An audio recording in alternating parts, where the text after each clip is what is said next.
Hi, my name is Jia Rong. I'm the president of the Singapore Computer Society Youth. So artificial intelligence is a technology that has been there for a very long time. The difference between generative AI and artificial intelligence is that AI takes in an input and it gives you an output. For example, 1 plus 1 is equals to 2.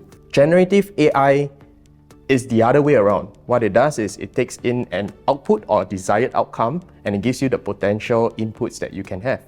So one such example would be 10 is equals to 5 plus 5, right? But 10 can also be 0 plus 10, 10 can also be 1 plus 9. So that's the difference between artificial intelligence and generative AI.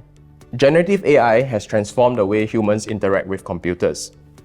I know of software developers who use generative AI tools to help them in diagnosing problems in their codes. I also know of friends who are using generative AI to generate itineraries for their honeymoon.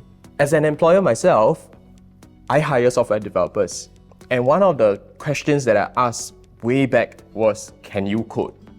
Right? Because, if I need you to do JavaScript development, that's what I need you to do. But things have changed, you see, because with search tools like Google, Bing, and so many other search tools, software developers are actually able to get a resource online.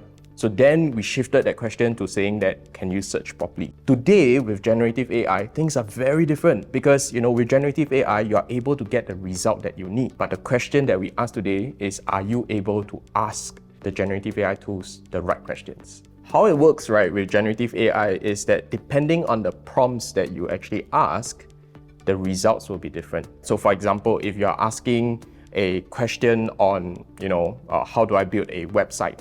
The generative AI will reply to you, in the most common way what people will be looking for in a website. But if, for example, your project is very specific, you need it to be in JavaScript with a specific framework like React.js, then you should be asking the generative AI tool, how do I build a website using JavaScript and React.js? The results will be very different and it might just be what you need for your work. I'm not an AI expert myself, but what has really helped me was me participating in the industry talks that is organized by the industry associations like Singapore Computer Society.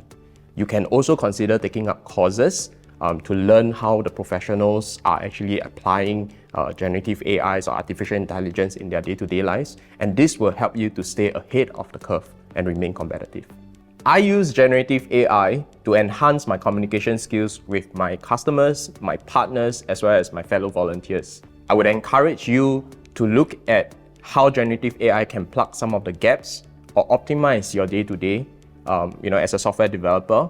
And I think that would really help you be more efficient at work.